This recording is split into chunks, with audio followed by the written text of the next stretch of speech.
Alright, everyone, I just wanted to start by expressing my overwhelming gratitude and just appreciation for the viewership and the engagement and the comments.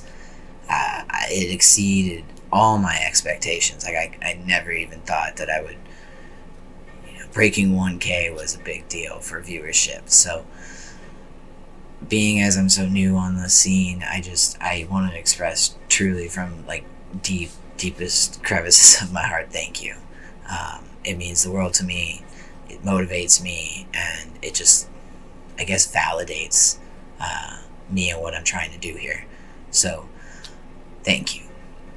I did also want to apologize for the delay. I am only a one-man show, from research to creating an outline or topic for the video to putting that all together, editing, recording, finding things to grab and showcase, making sure that there's substantial or tangible things to use for the purpose of substantiating some speculation.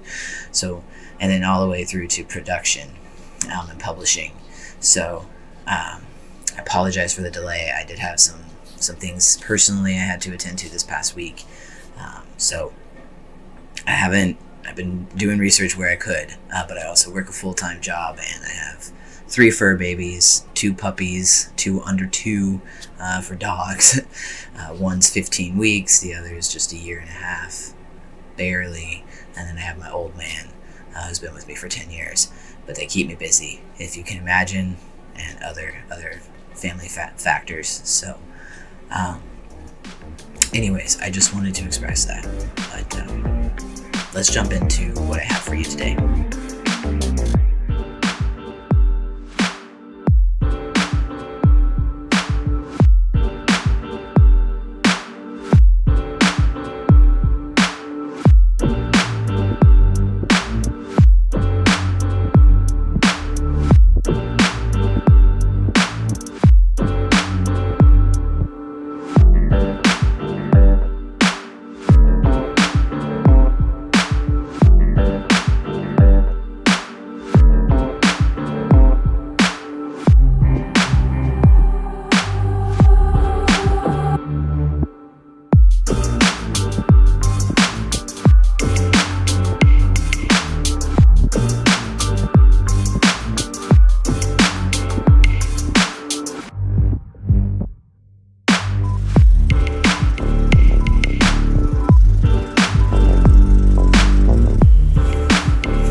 So in this video, I really wanted to take a little bit different of an approach.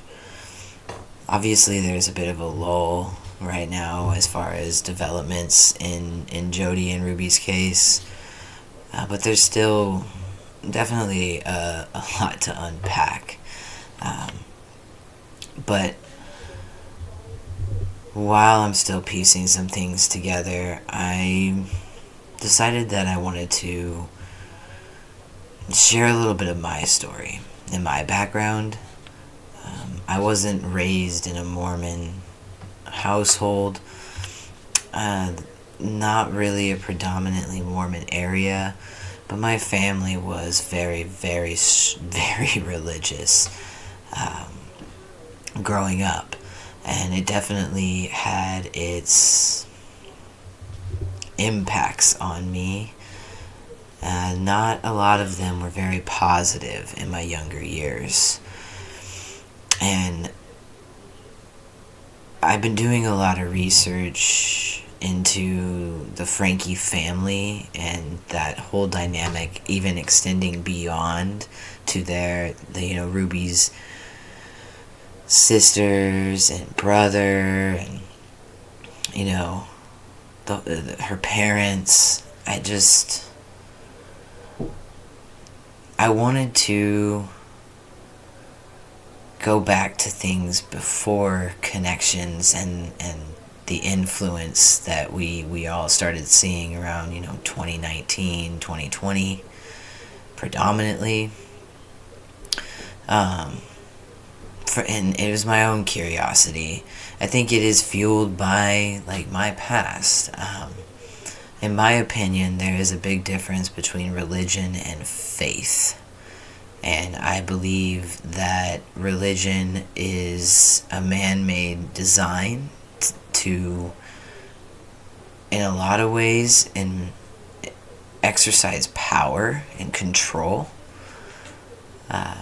It's a lot of greed behind it as well, especially with these big mega churches. I mean, these people are making millions, and these people are in the most powerful position of preaching God's word, so to speak, and they're capitalizing on their congregation financially.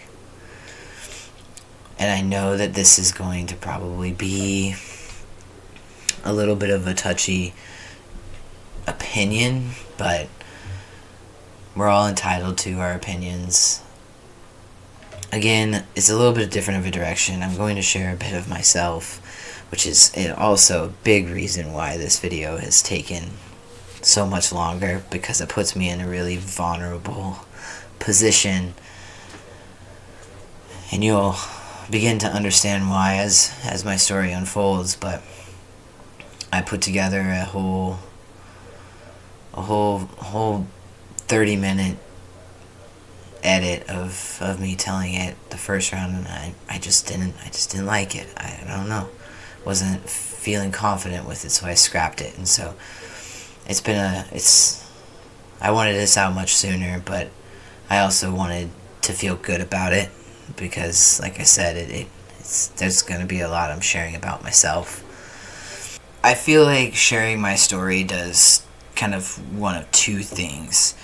It gives more information about me, my history, just a little bit about myself. And I guess gives a little bit more background to kind of why, I have my position that I do when it comes to religion, and in this case specifically to the LDS and Mormon culture. And why I strongly believe that it's all very just destructive and damaging. Oftenly, the members are suffer from it. So, and secondly,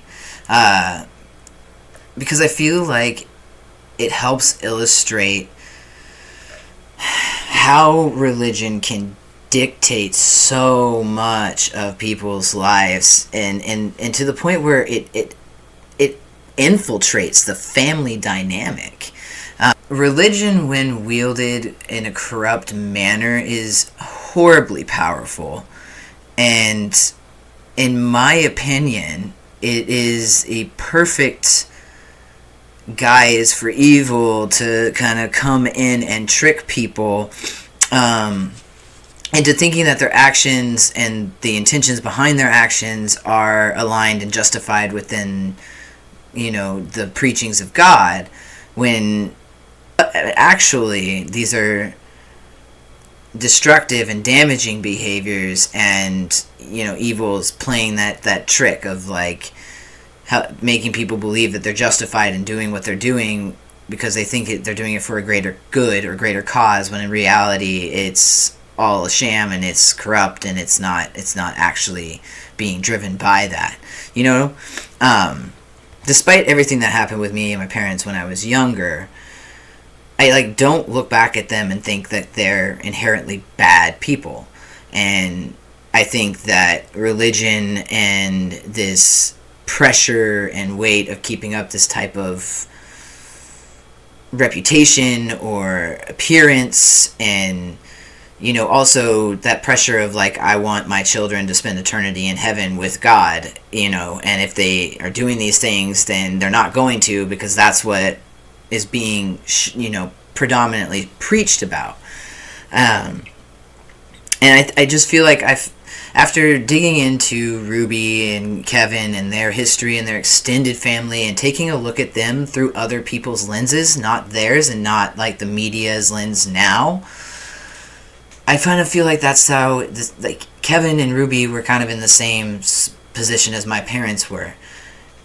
yeah, we could probably still disagree with some of the parenting that was occurring before the infiltration of ConneXions, but I think that it was a lot more a disagreement on moral values and like where beliefs fell than anything.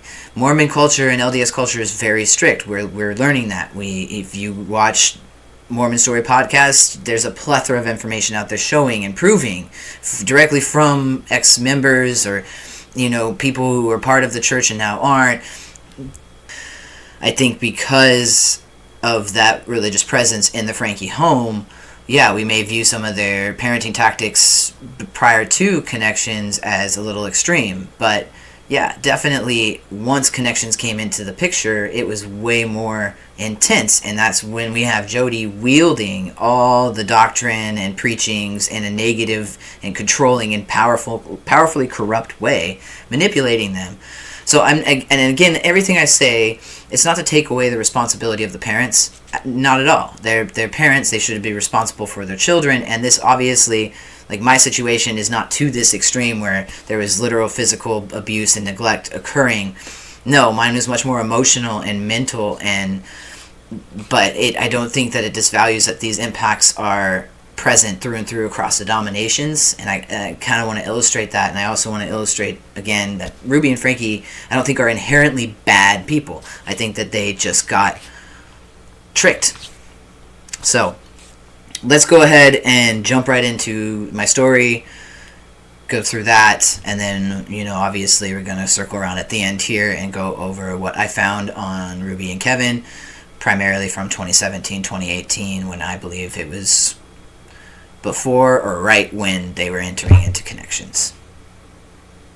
Okay, so as a kid, I grew up in the 90s, early 2000s. My family would call themselves Christians, just Christians, but I don't know, looking back, it's very clear to me that we were much more evangelical as far as how we practiced and the types of people we listened to, and I grew up with like Kenneth Copeland. A little side note on this guy, he's worth $760 million. He is literally the wealthiest pastor in the entire country. He lives in a 18,000 square foot mega mansion on this exclusive lake property. And just as of 2021, he's in hot water for basically living tax-free on his $7 million estate, because the Texas taxpayers were paying for it, basically. I haven't read it all the way into that whole story, but it's a tidbit I ran across when I was trying to find a picture just to share. And it's just, if you are the wealthiest supposed disciple of God, then I don't understand how you amassed that much wealth when you could literally live humbly and within decent comfortability and still keep a solid chunk to take care of generations of your family and help so many people and do so much more, and yet you're stealing from your state's taxpayers. It's just, and then you get like a steal on the tax paying. Anyways, totally different topic for a different time maybe, but yeah, Kenneth Copeland was on my screen. Joyce Myers, Joel Osteen, John Hagee, and I think one of the more flashy pastors of that time for me would have been Benny Hinn. Cancer, Pastor! Cancer! All the pain is gone in his chest! We break it in the name of the Lord.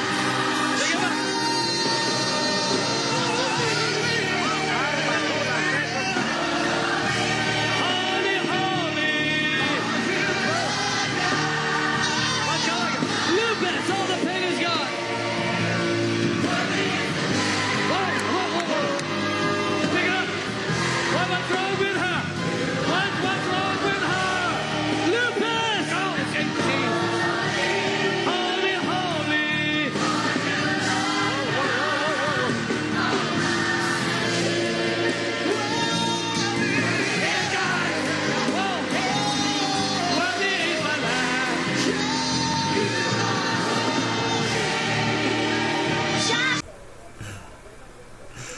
bet some of you are like, what the fuck? That was normal. That was normal. Those were the pastors that were on my television every single morning, I swear. And those are the people that were referenced a lot within my family. Dobson was a big thing. I wasn't allowed to read Harry Potter. It was witchcraft and wizardry. I couldn't watch Beetlejuice. I mean, I was pretty much raised on VeggieTales and the Bible on VHS. I think a really good comparison to kind of illustrate what like my church life was like as a young kid. I went to a very small church, so good illustration of that would be Jesus Camp. I think it's currently on Hulu right now. Disclaimer, it aired back in 2006, and there was a lot of controversy over it then. If you haven't been exposed to that type of religious practice, or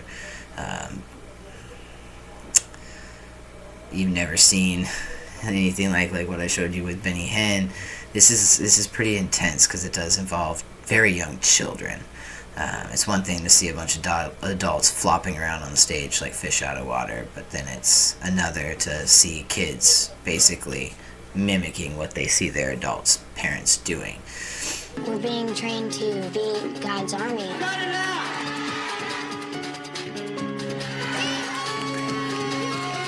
You are the beginnings of a movement. Raise up righteous judges!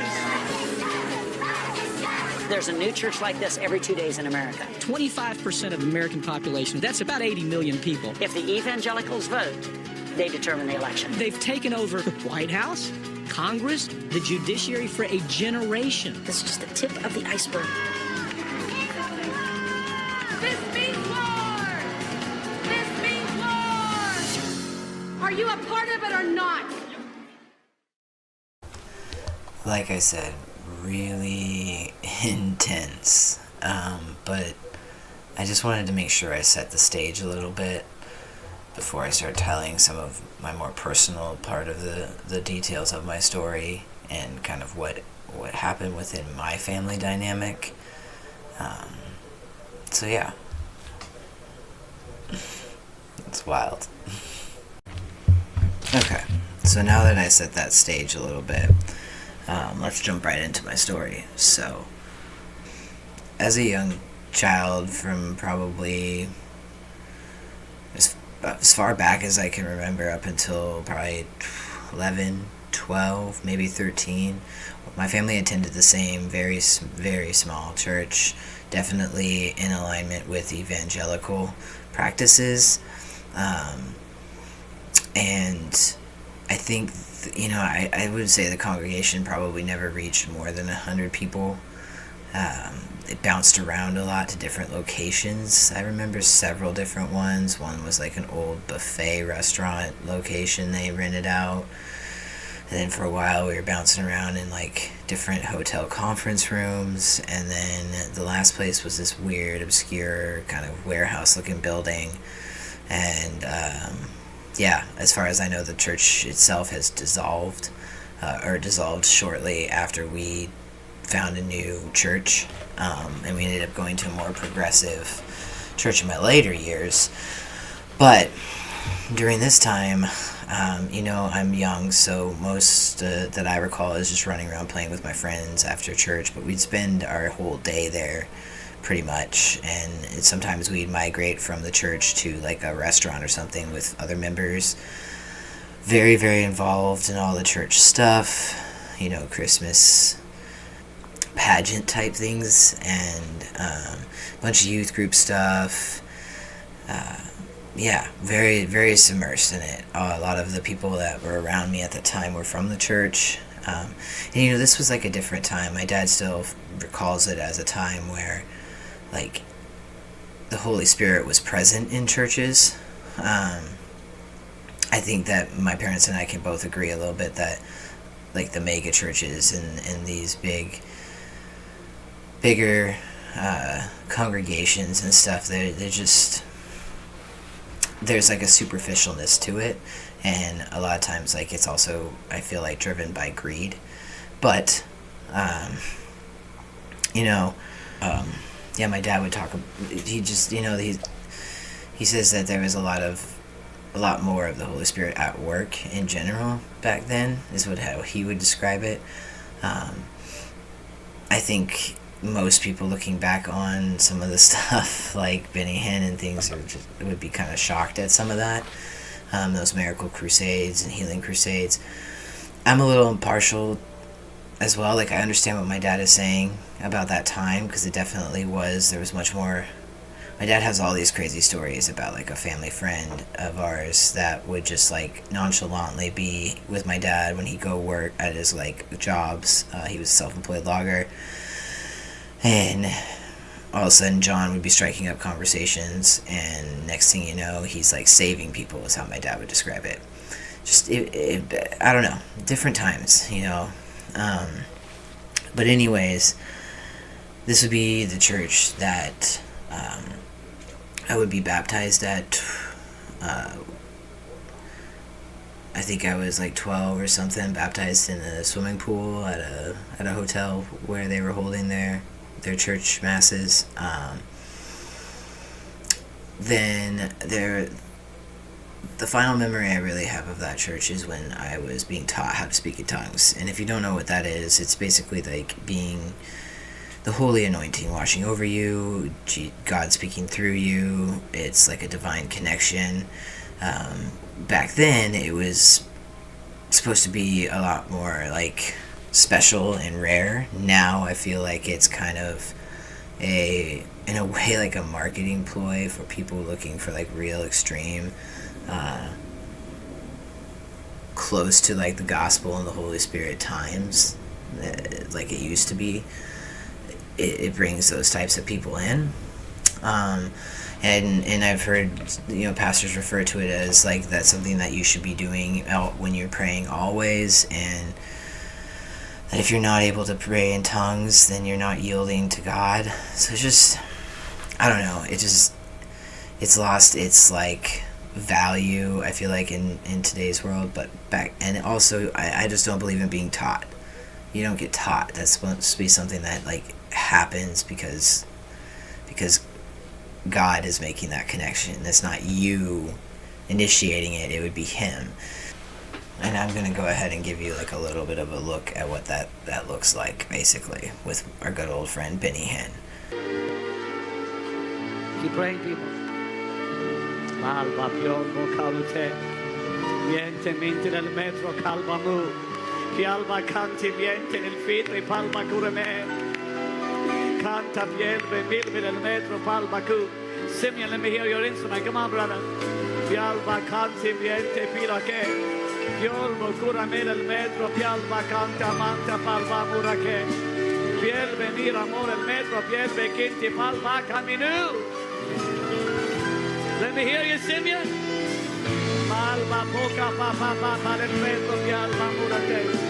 Niente pilbe nel metro. So yeah, like, and then not only was I being taught, but like my pastor would often never get to the sermon. We'd be doing worship for the full like 2 hours that it would go on.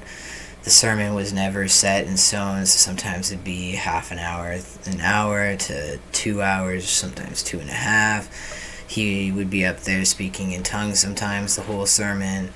It was very much like Jesus camp. So anyways, a lot of those younger years, there's not really anything too significant. I mean, I'll touch and reference back to certain points as we get into more of my story, but not a whole lot was really happening. It's not until I get to, 11, 12, 13, when the friction really starts to become apparent in my household. My beliefs, I was questioning a lot of things because I had an internal struggle that just didn't make sense to me. See, my story and my conflict within religion and in my family starts around this age, this stage in my life. And see, puberty was coming around the corner, and all these things that I've been feeling when I was a kid started to show themselves, basically, and there was no escaping it anymore. I realized that all these differences that I had been questioning about myself were now becoming a part of my reality, that this is what this meant, right? This is the expectations of me now. This is the role I'm supposed to have. See, my parents thought they were having a daughter and 2 sons, and boy, did I had to have been much more than a surprise, maybe even a disappointment. See, turns out my parents had 3 sons. Now, obviously, identify today as transgender, been transitioning for 8 years. Back then, we're talking 2002 time range. This definition, this term, really didn't exist, at least not in my world, and then this community and society that I was existing in. So I didn't have any reference points. So I identified with what was the closest thing to it. Being as I liked girls, it kind of just lumped me into that term of being a lesbian. But that wasn't really all there was to it, but I, like I said, didn't have that reference point back then. So when I say that these things came out, I started having to face my femininity that I hadn't had to deal with at all, until this point, really. I mean, a little bit, I'm sure there's some suppressed memories, but not to this degree. My parents did let me kind of be my own person in the way that I could dress and the things that I like to do. I was definitely out playing in the mud and Tonka trucks, G.I. Joes, paintball, airsoft, sports. I go hard, so they just kind of chalked it up to me being a tomboy. I think they always just assumed that I was going to go ahead and outgrow this. It was a phase, but that didn't happen. In fact, I kind of put my heels in the ground even more and realized no, I was in denial for a long time, especially when puberty hit. Big time denial, and to a point where, yeah, it was a big struggle. It was really, really hard, because I didn't even have an outlet to talk to anybody. I lived in a society that also made it very taboo and unacceptable for the most part. I was in public schools and things like that. My parents didn't bar us from that, which I'm very thankful they didn't, because I needed that outlet to a certain point. I needed some of that support here and there. And luckily I was able to have a few gyms, exist in my high school and stuff for me to talk to in my later years to get me through stuff, because otherwise I don't think I would have made it. There were some really rough and dark times, right? But, like I said, 13, I'm starting to realize these things, and I can't hide from my anatomy, and I can't hide from puberty. And I don't have a way to express what I'm feeling. So I started to rebel a little bit more, and I became way more secretive, and then, I started to have relationships. My first girlfriend was probably around, a real girlfriend was probably around 14, 15. I had a childhood best friend that I was very close with, but we went to different schools, and so, I was obviously kind of considered a weird kid too, for a lot of reasons. I mean, I was well known because of my sports and my athletics, and that got me through a lot, but otherwise, yeah, I was an oddball, and I went to a school where, a lot of my classmates, they were the 5th, 6th, 7th, 8th generation of their family going to this school. Most of them were, somehow related to each other. a lot of their parents had like relationships that lasted through high school and stuff, so like there was like a lot of close-knit cliques already existing. So stepping in there with like no name, nobody, no heritage in that school, it was already a challenge. But luckily I had my sports. My school was also like a Future Farmers of America was a big thing. It was a very small school. When I graduated, there was like 650 something kids probably, I think, in the entire campus, and that was high school and junior high, I'm pretty sure, combined. Just very small and very kind of country redneck. So there wasn't a lot of acceptance for me to begin with. You know, people who identified in the LGBTQ community at that time were bullied a lot. And so, I don't know, I became friends with my friends' friends from the city school, a little bit more diverse, a little bit more open. They had a gay-straight alliance at their school, so I met my first girlfriend through my childhood best friend, and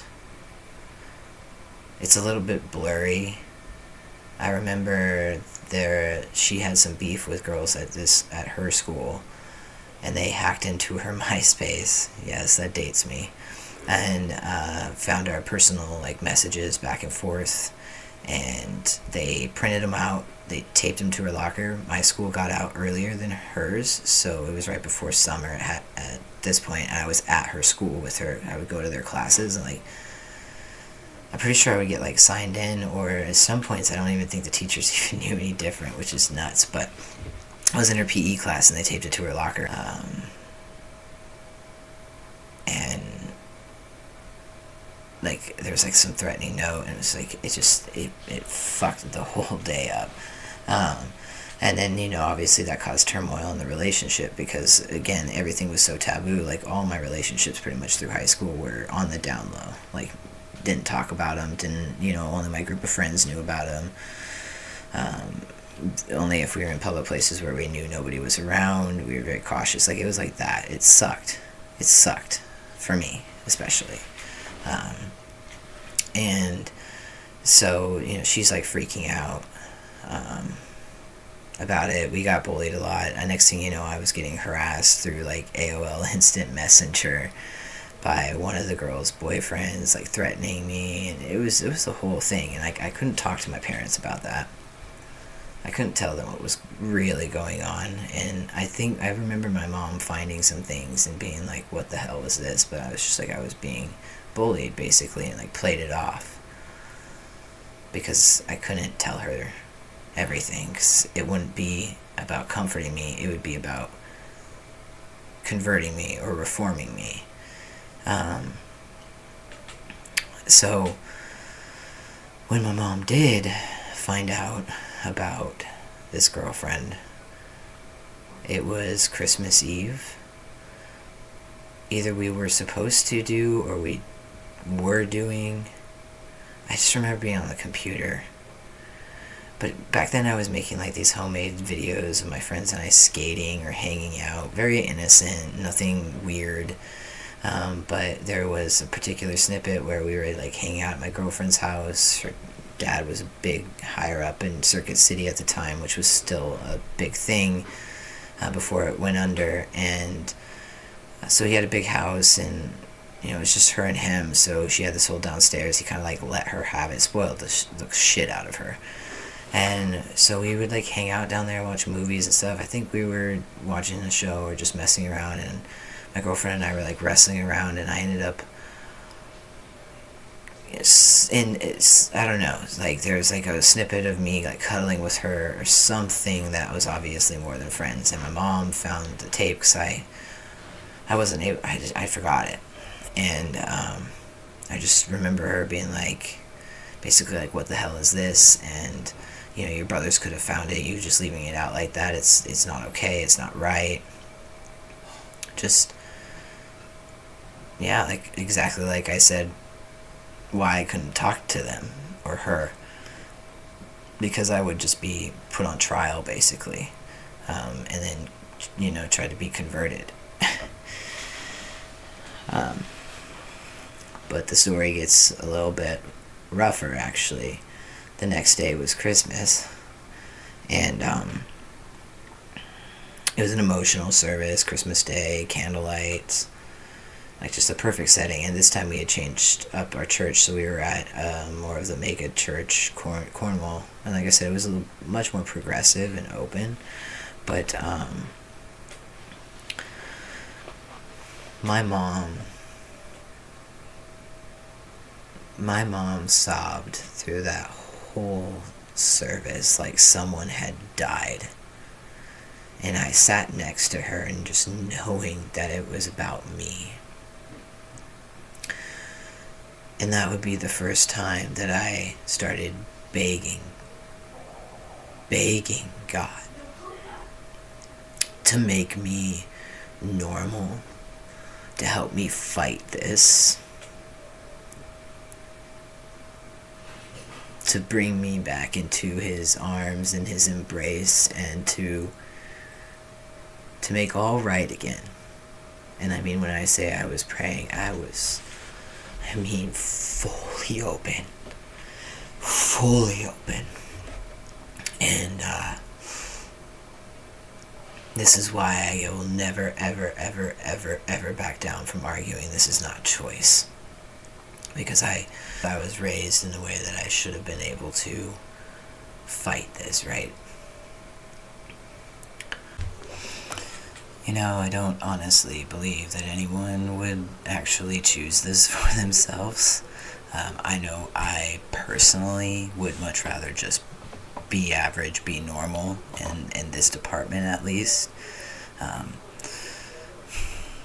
This isn't some fad or some phase or some attention-seeking bullshit. This is really who I am. It has always been who I am, and I am not evil or tormented or,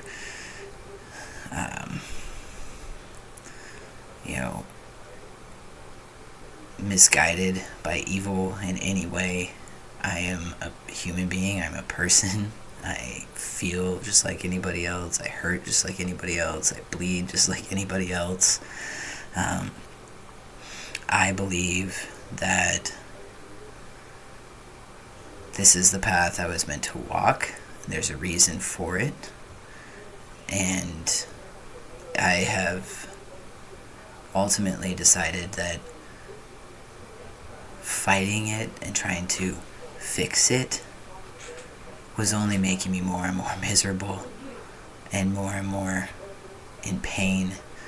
I wasn't getting any happier. But the moment that I decided to embrace who I was and the fact that I was different and be proud of that, my world changed. Anyways,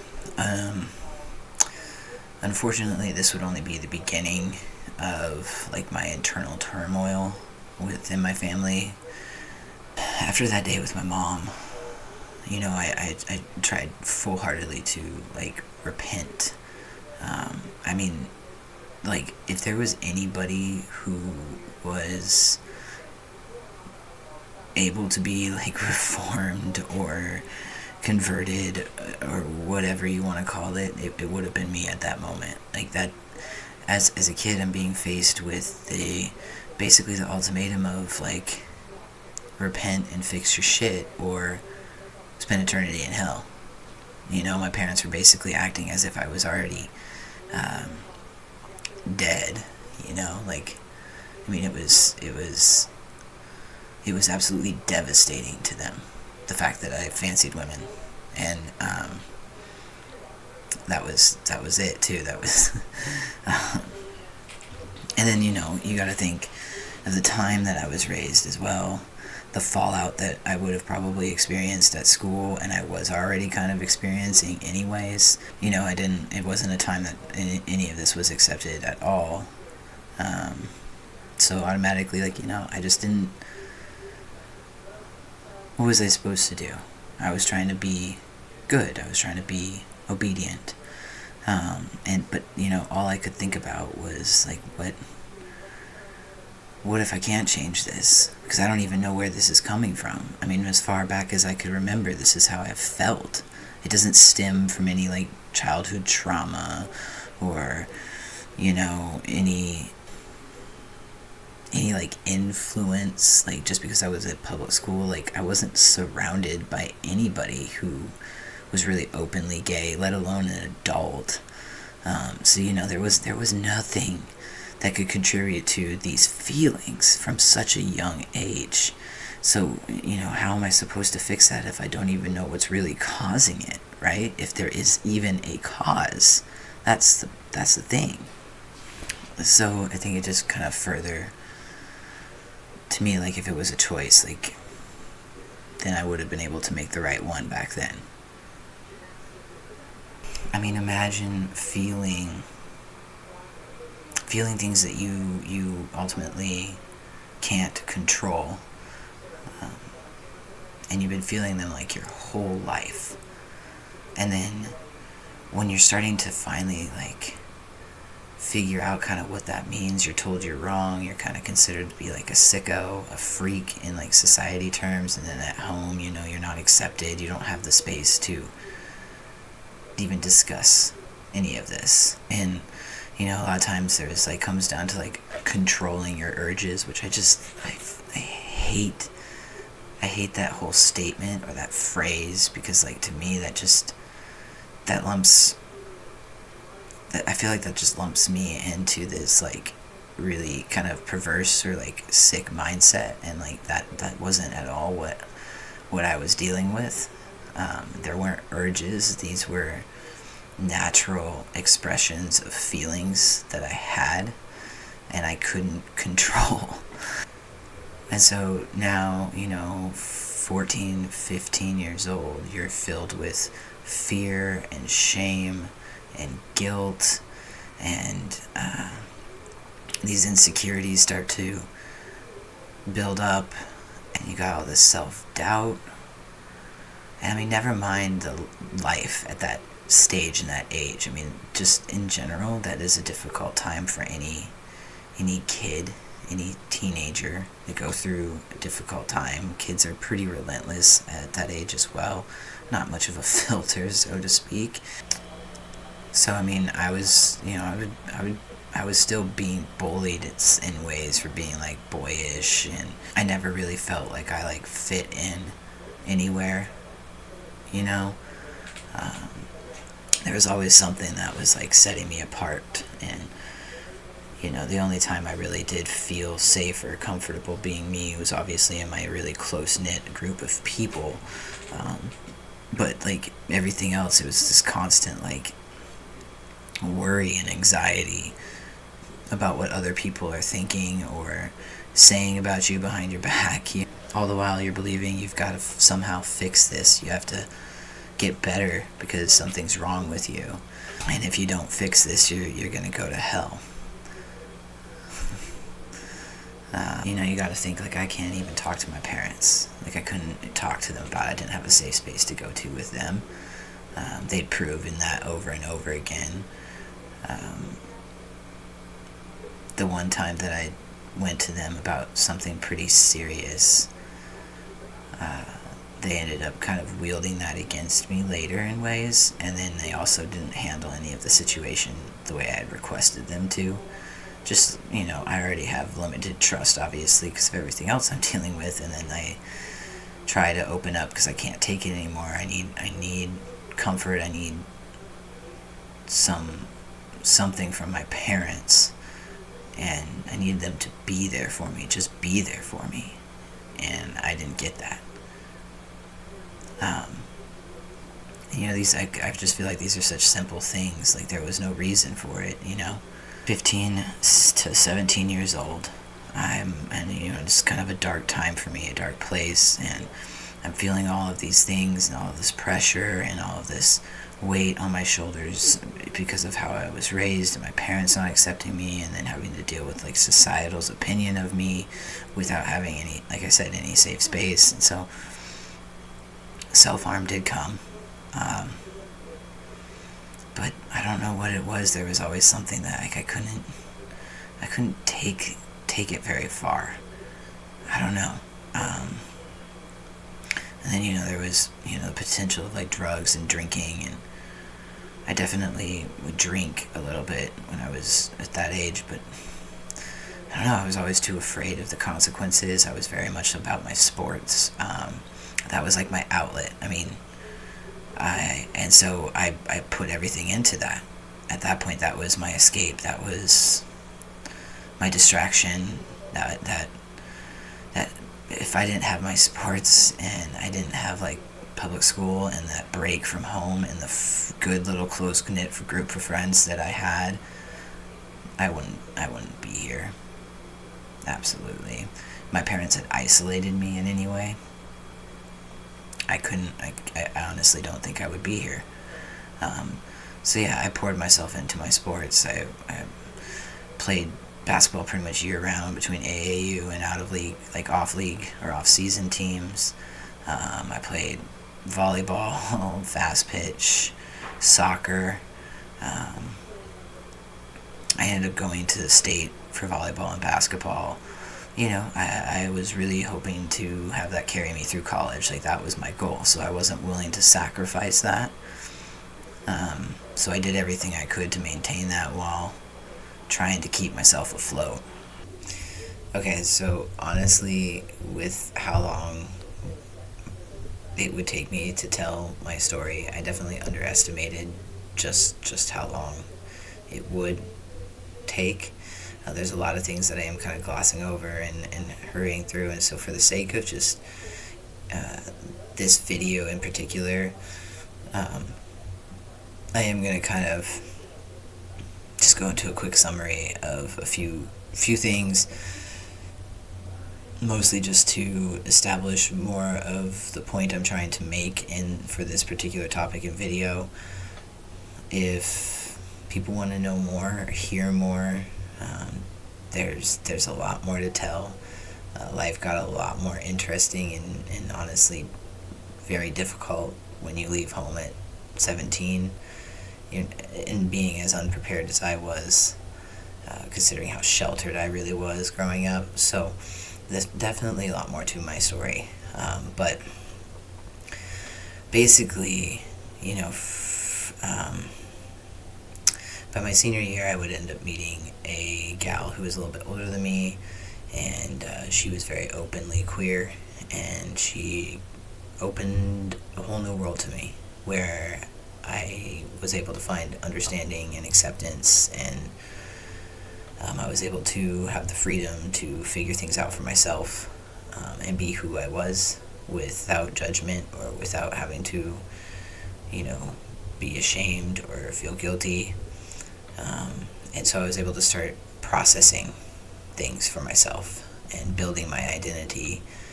And though life was difficult because I was ill prepared, I was much happier as a person, and I was much more confident as a person, and so I stuck to my guns a lot more. I think because I had that freedom, I was able to save my life in more than one ways. But I ended up moving out in the middle of the night on Mother's Day, like a week before my birthday, my 18th birthday. I had cut my hair. Mom didn't like it. There was a disagreement of sorts between us, and I had just had enough. I had had enough, so I wrote a note, left it on my coffee table, I think, in my bedroom, and packed up the most important shit to me and hopped out my bedroom window, hopped in my car, drove out to my then girlfriend's house.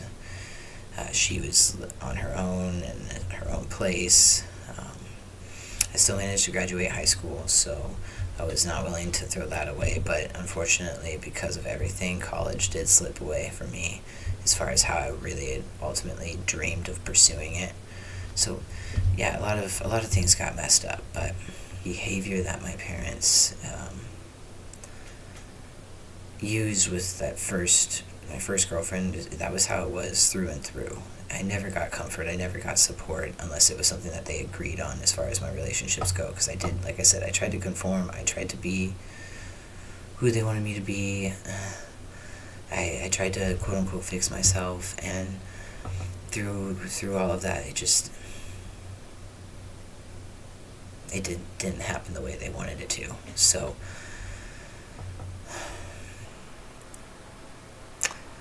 See, what I'm trying and hoping ultimately to illustrate here is the fact that organized high demand religions are a bit scary, and in my opinion they're a little bit dangerous. If you strip away this like holy like persona in a way, or appearance or representation, and this like righteousness about these religions, all I see is greed and control and power. I mean, I'm sorry, let's bring it back to this Mr. Kenneth Copeland. $760 million.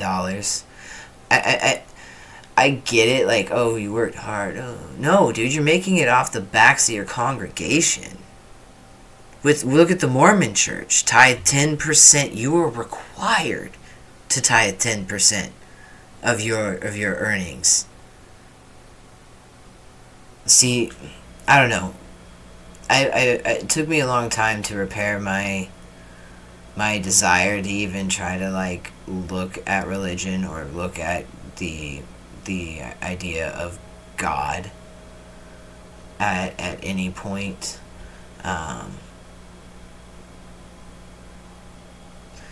Obviously, because of everything that I went through, it was tainted for me. I was like, well, I tried everything, and nothing changed, and I just couldn't understand why on earth, if I had been so good and done everything right, like at that superficial level, it's because I never got the chance to have a relationship with him.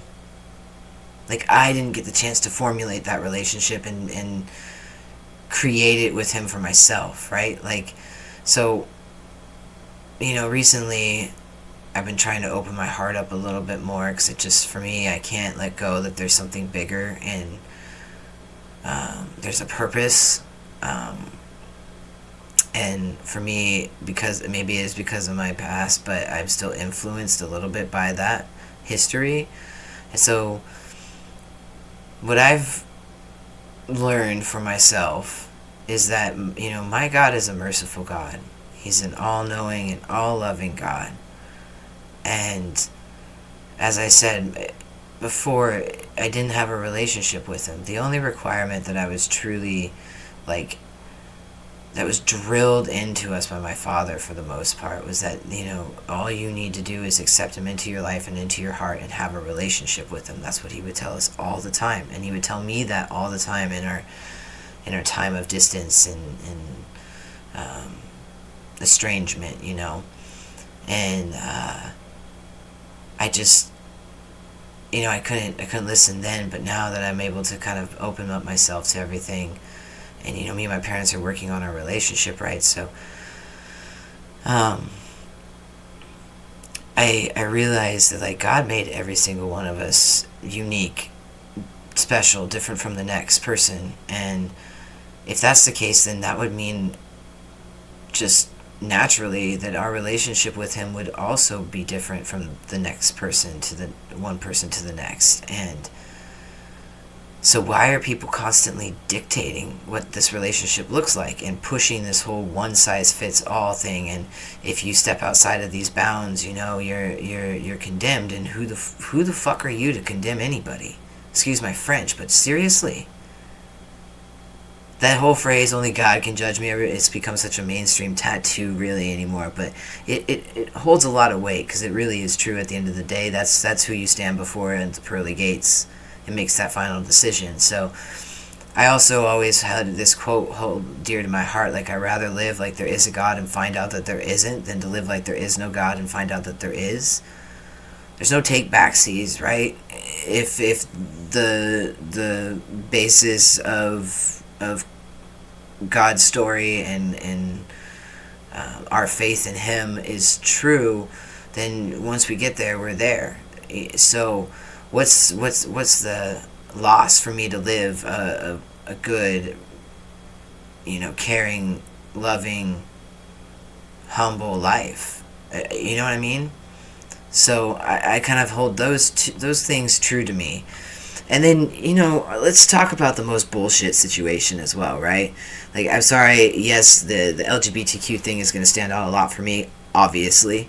And so, we got one of the most strictest, most demanding church and religious groups in the LDS and Mormon realm and culture.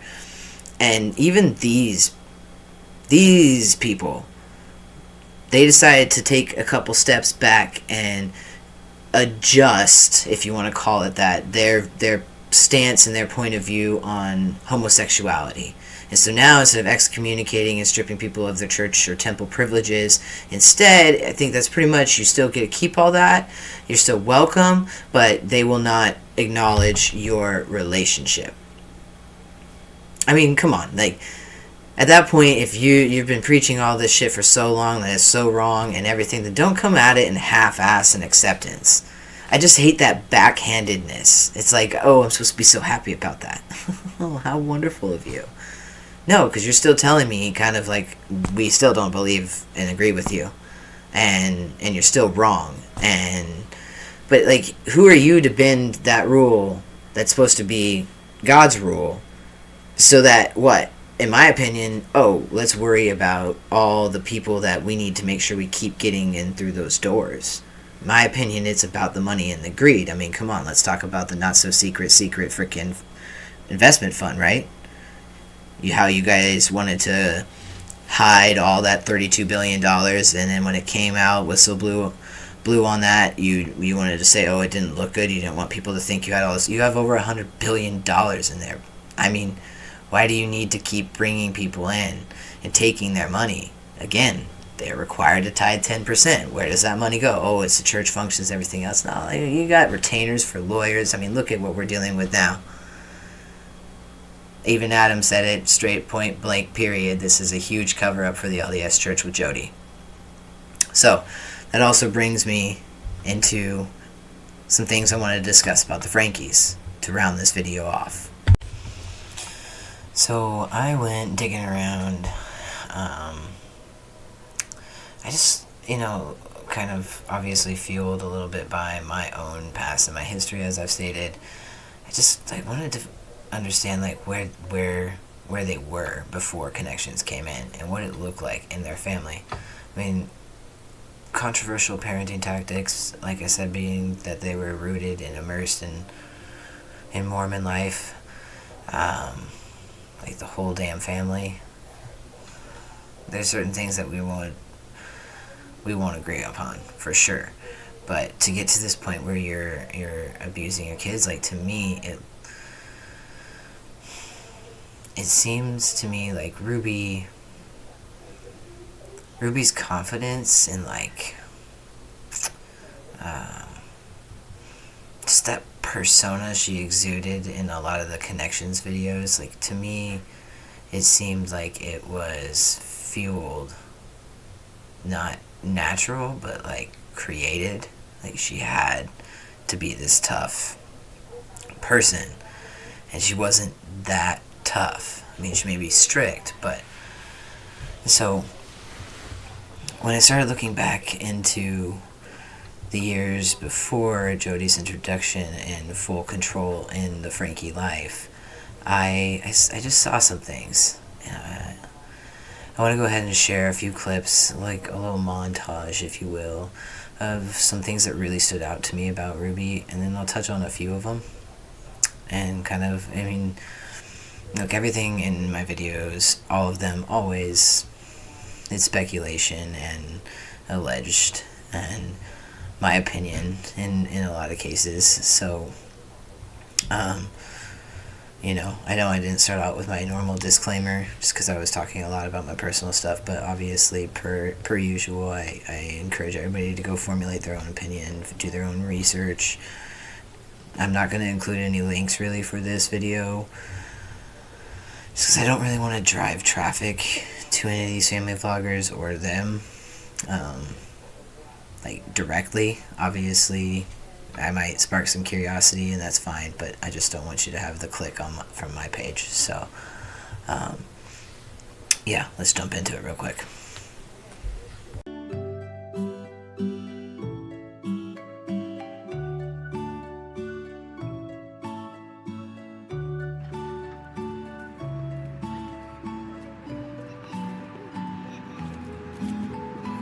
Scoot over. Alright, we got room. Dodgy. Chat is chugging a lay this way. No! When was your guys' first kiss? We gotta understand. What you said that this was post 7th grade? Yeah. There was a boy who was in 9th grade who was also it was on a the 9th track grader? team. Wait, so where was it? I'll tell you. It was under, no. Did you go hide somewhere? Or did you jump over Was the it hurdle? at the school? Did you jump over Did the you hurdle? jump over the hurdle and in midair kiss? I was just gonna say, but No. It was in the bathroom. The boys or girls? The girls. Or Kiss boys. up- I can't How remember. long was it? One! There's too many details. You can't. How long was the kiss? Her hands are all sweaty. How long was the kiss? Was it more than 5 minutes? No. Was it more than 3? What? What? Okay, Dad can answer. You tried to catch a free ride for your phone in her bucket, but she wasn't having it. I was just like, I'm not gonna carry your phone. You carry your own phone. Did she take your hat too? I'm worried about getting sunburned. So I said, well, what if I give you my hat? Yeah. She's so cute. Do you know how for years and years, ever since I've had a phone, even a flip phone, Dad has taken it and he has texted Yes. my crush. Pretending to be you. Yes. And he's like all lovey-dovey. And he's Yeah. like, I love you so much. He's so terrible I at miss it. you. I need your help getting back at him. Be No, merciful. He makes it so obvious at first. He's like, I love you so much. It's like, of course everyone's gonna know that wasn't me. Yeah, like, be like, hey, what's up? Hey, Yeah. what are you doing? Yeah. And then Yeah. you slowly, yeah. Yes! Yes. First one was Darling. She's a good little photographer. You're learning. Making little mistakes and you're fixing them. That's awesome. Now that you guys are adults looking back, what is one thing you wish you would have known as a teenager? That it didn't matter if I got straight A's. But it does. I was very, very much like Sherry, or Sherry is very, very much like me, and I worried about A's. If I got an A-, I would like have a panic attack.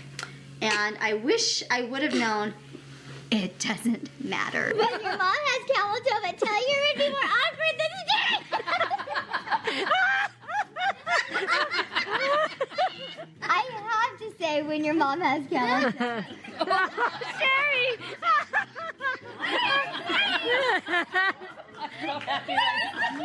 I like her. Oh! Don't look now, Ruby.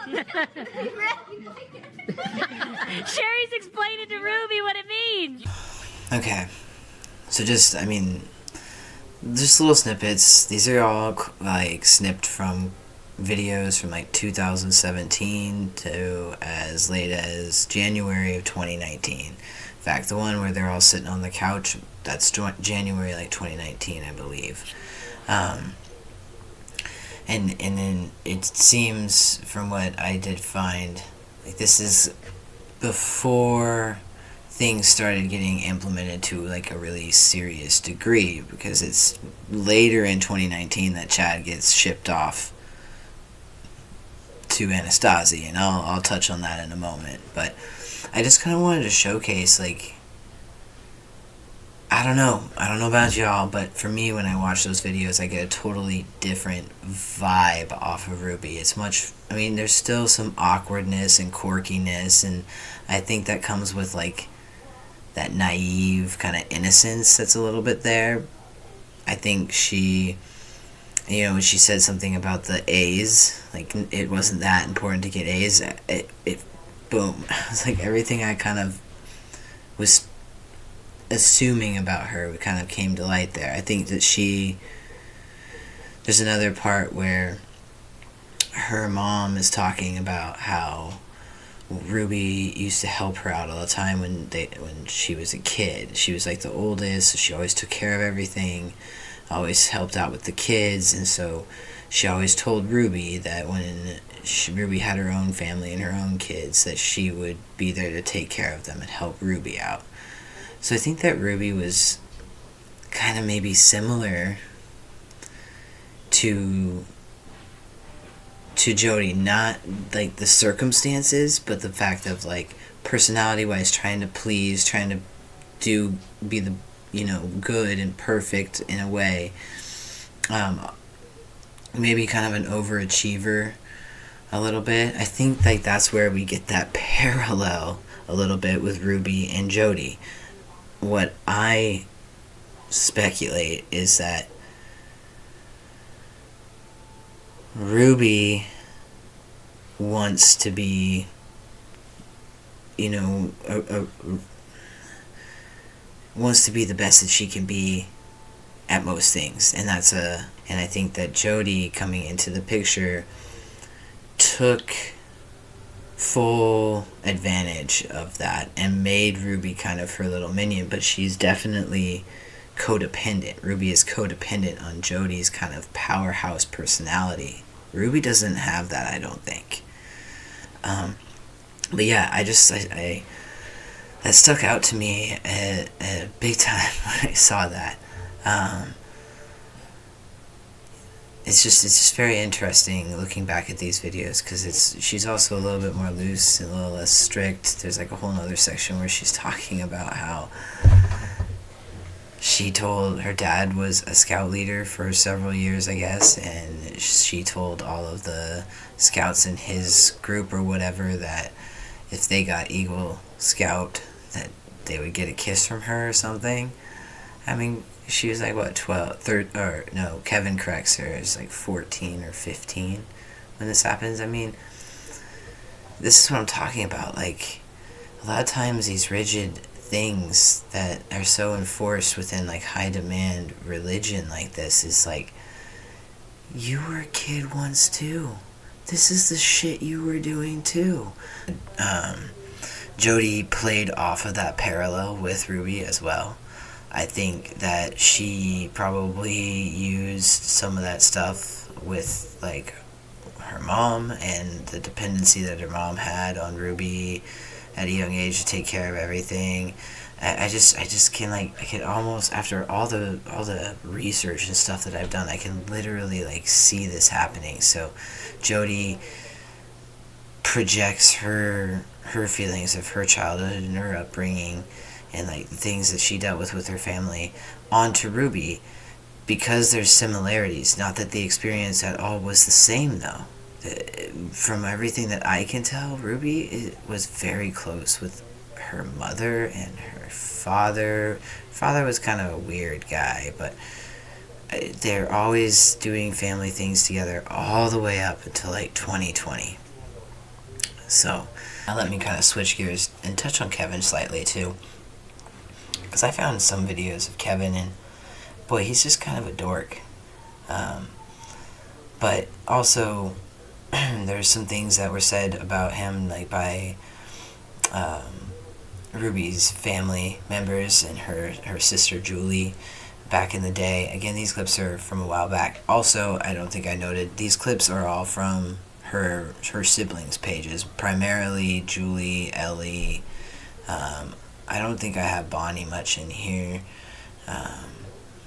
but just their vlogging channels on YouTube. There's a bunch of old videos still out there where they were obviously doing a bunch of family stuff. I included a few little snippets of them doing like the Nerf gun stuff. I mean, they were very close. They were.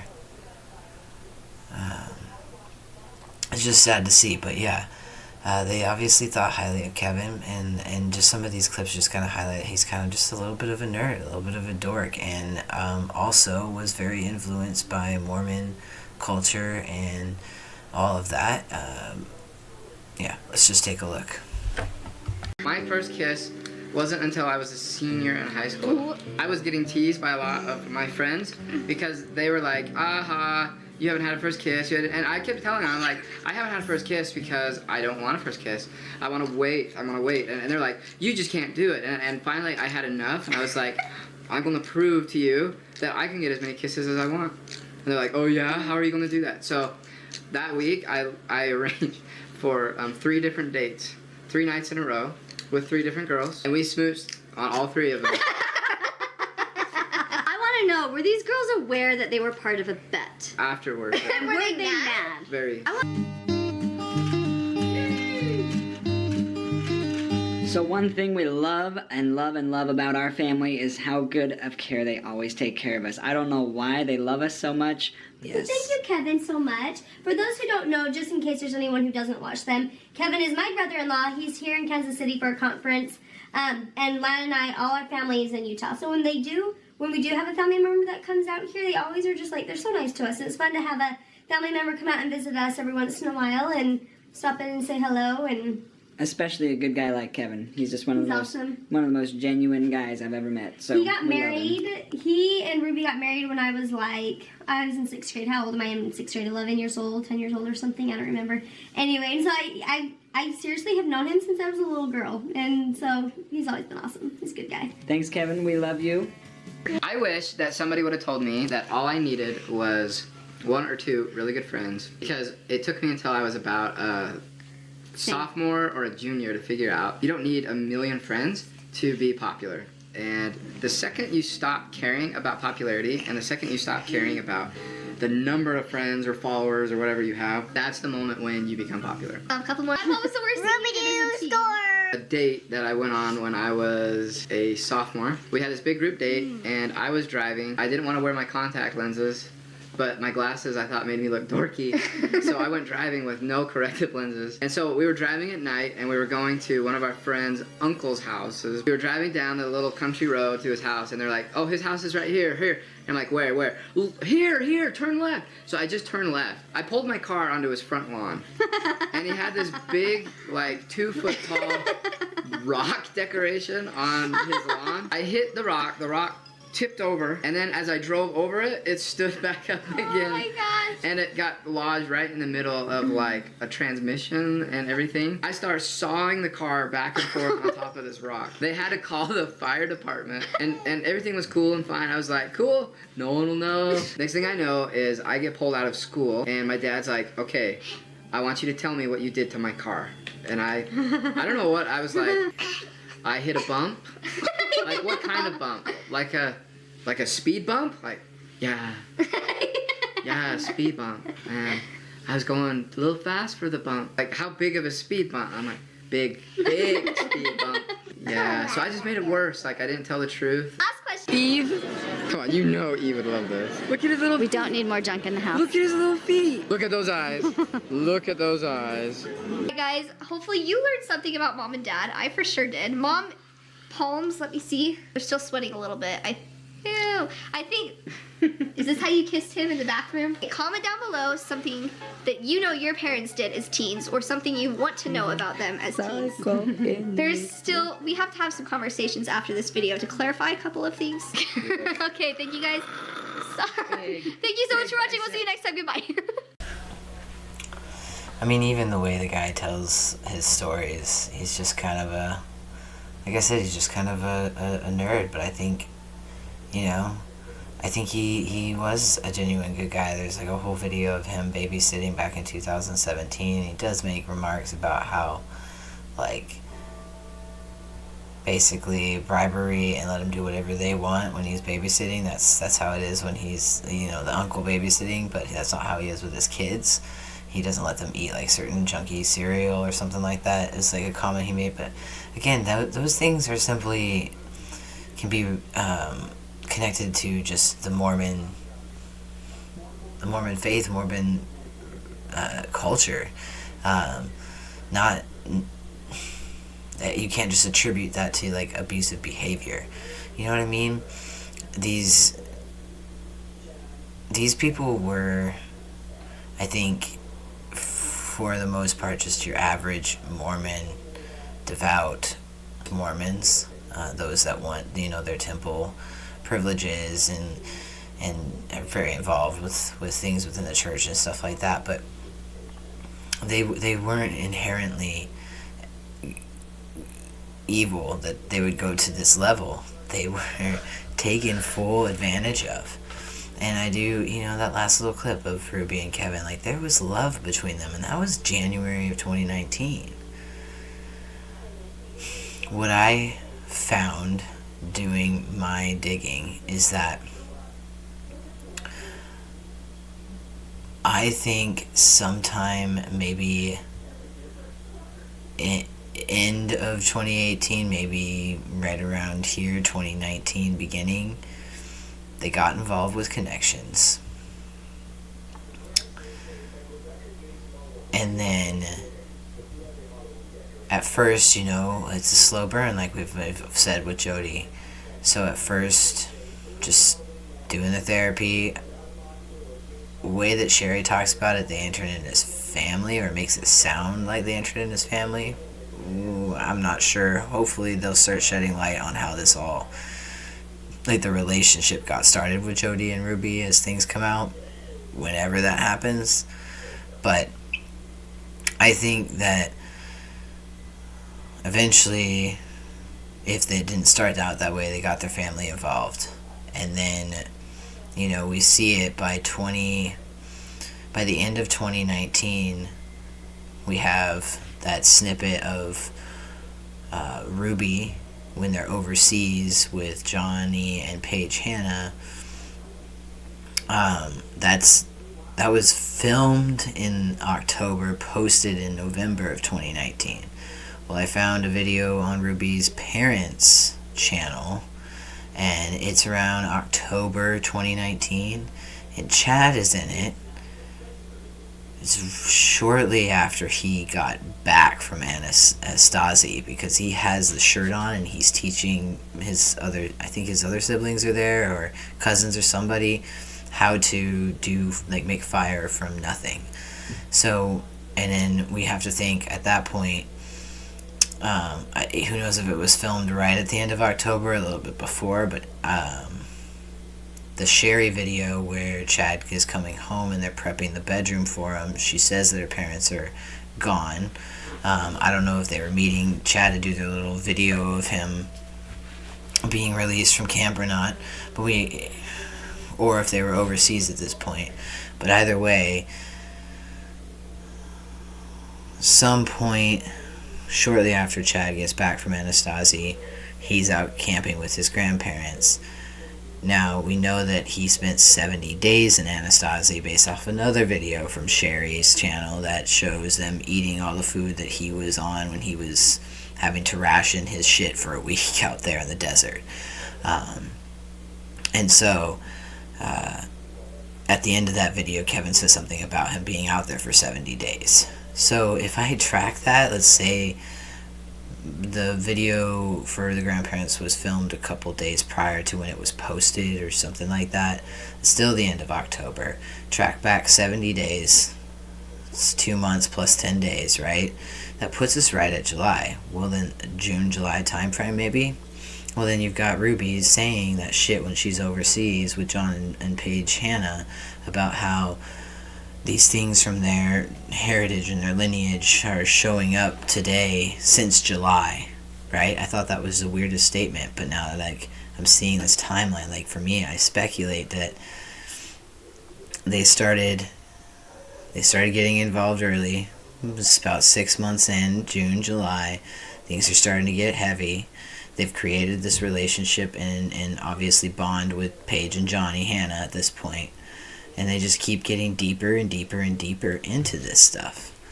And then finally it blows the hell up in like 2020. And then obviously now it has gone to the most extreme. I do want to also kind of add in here, because we know that there were there's some evidence that there was some juvenile calls made in, like, as early as 2018 to the police in relations to Ruby and Kevin's household. So I know we're kind of spending, like, all of our focus on what transpired out of the ConneXions situation and everything, but I did want to kind of halt for a second and actually say that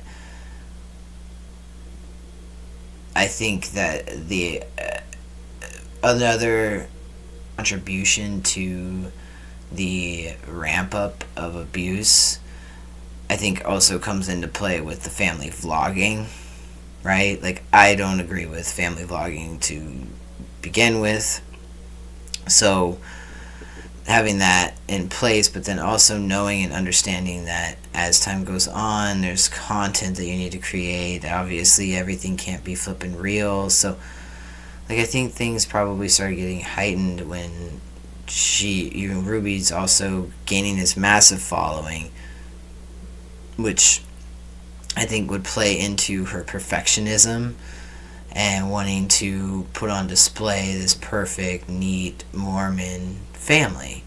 So I think we have to consider the vlogging aspect of it that could contribute to some of the extreme behaviors that we may have witnessed here and there from Ruby throughout this time. I just think that the moment that ConneXions got introduced is when things were able to go to that next level, and I don't know that they necessarily would have without that influence. I think that Jody was able to play on a particular section of Ruby's personality and some of her traits that allowed Jody to manipulate the situation. Because I do think that Jody was focused with Ruby and the manipulation of Ruby.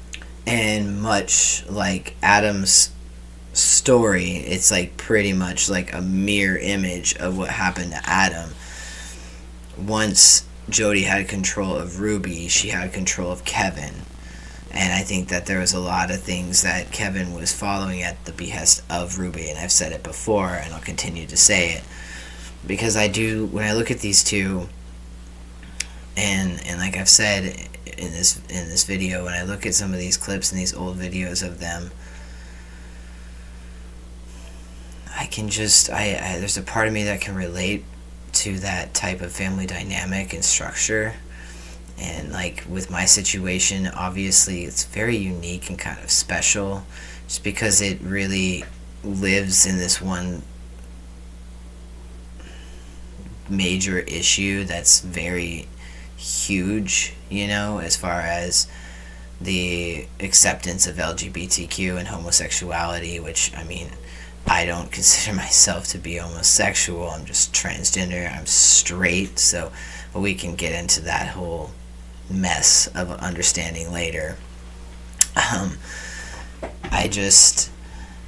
I know that part kind of really just sets my whole experience into its own kind of category and whatnot.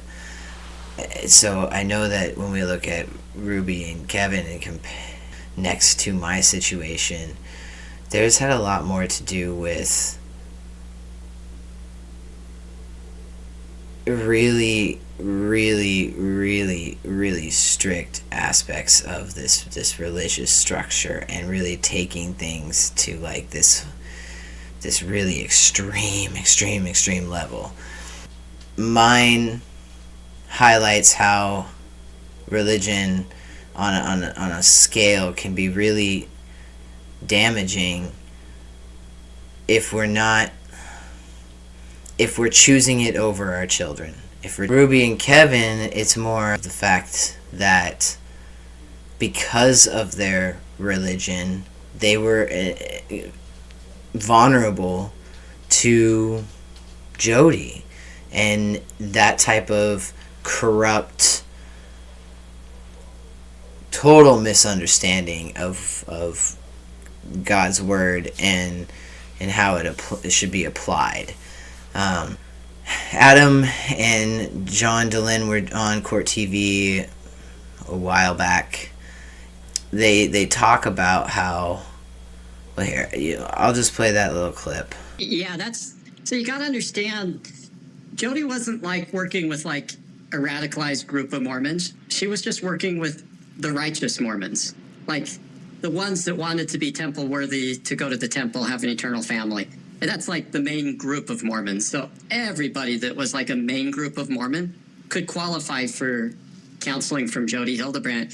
And you got to understand, too, I wasn't just one of her patients. I was the only person that stood up against her that I knew of that got her license removed through Doppel. And that she just couldn't live down. She had this perfect harmonic methodology, complex methodology of manipulating the hell out of everybody, from the day from a bishop to a person that the bishop sends to her, to the day when all of the custody is taken away from a father, and he's branded a sexual predator for the rest of his life. She had the thing so fine-tuned and so fine-tuned. The evidence we have on this lady's astounding, and there's no way that the Fourth District Court didn't know what was going on with this lady. They accompanied her. They helped her. The Honor Code Office helped her do her witch hunting of people she was targeting. And in incredible ways, just bizarre ways, massive, huge. Jody Hildebrand is a huge cover-up for the Mormon Church. The people that I've talked to report that Jody was charging between $2,000 and $4,000 a month to these married couples. She would force them into individual therapy, couples therapy, group therapy. These groups were often not moderated by licensed professionals. And the most toxic part about it was that these couples and these grandparents, parents of couples, were almost mortgaging their house to save their kids from, quote, sex addiction. And Jody was laughing all the way to the bank, pocketing that money. She was just basically taking the Mormon Church's toxic messages about sexual shame, calling everything sexual addiction. If you masturbated once a year, according to Jody Hildebrand, you were a sex addict. And then she would basically terrorize you by saying, you won't go to heaven, you won't go to heaven with your family unless you see me and go through my program, pay me $2,000 to $4,000 a month. So, but the most disturbing thing of all is that she was one of the most recommended therapists by the Mormon Church to active faithful members of the church all throughout Utah. So she was on the church's short list both before and after Adam courageously had her license removed. The Mormon Church and its bishops specifically were recommending her to members all up and down the I-15 corridor here in Utah. So See, they're talking about how this is a huge cover-up for the church and how Jody remained on the short list, whether or not they're going to outwardly say that or not. They're covering this shit up, and we know that Jody has a track record, and that has been documented. There was court cases on it. Adam was the only one to succeed, but it's not that John can tell you that there's several other people who just haven't come forward with their names yet that have talked about it, probably because of fear of being blackmailed, because now you've got this woman who is able to wield the things that you share with her in this therapeutic life coaching setting. She may embellish those things a little bit and then turn around and say, well, if you don't continue getting this work for me or you don't abide by these things, either A, she's going to pit your wife against you if you're a man, and B, she is going to go ahead and turn around and probably use all this shit to make you out to be some sexual deviant, whether it be to your church or if with Kevin's case, he worked at BYU. He could have ended up just like Adam, getting all of his shit stripped from there, and then you lose your temple privileges. I mean,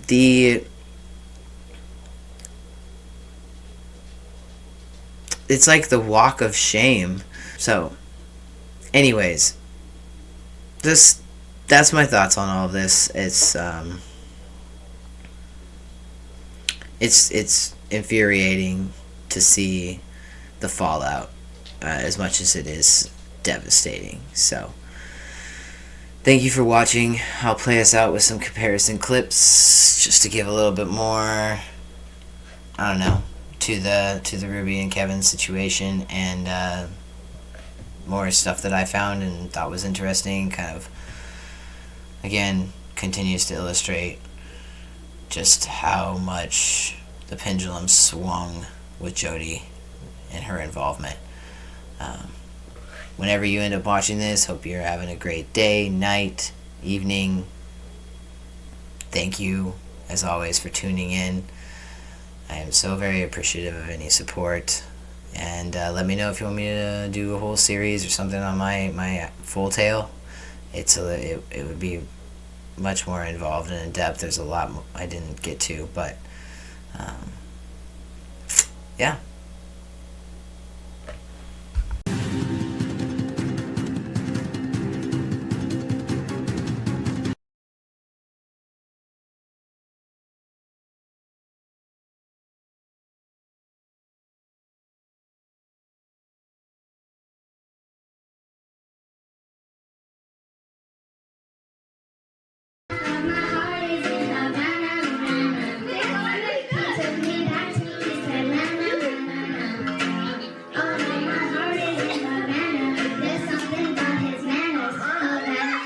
inspire them. What I have found is Empowering Joy, and it is now a family favorite.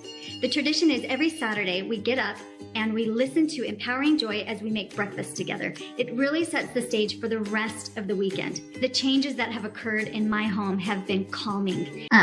The kids asked, like, are we going to do sugar cookies? Are we going to do gingerbread houses this year? And I said, I'm not. And a few of my kids decided they wanted to do sugar cookies. So like 3 of them made sugar cookies together. And the other 3 didn't want to participate. But the 3 that did were in the kitchen, and it was joyful.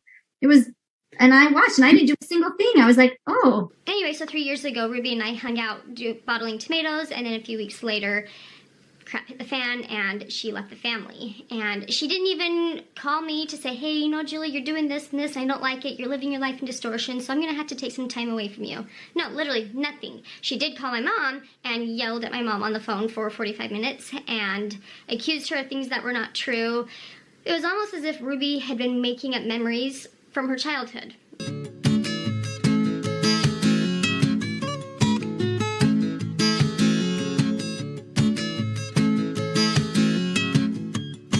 Okay, forget what my friend said. Christina, if you are watching this, I'm so sorry. But our way is best. No, I'm just kidding. But seriously, my mom just blanched, she boiled all of those, in 5 minutes. The oven method did work, but it just took a lot longer. So look at all these tomatoes we are cranking out. Bring on the stews and the goulash and what else? Meatloaf. Meatloaf. Taco soup. You name it. Yeah.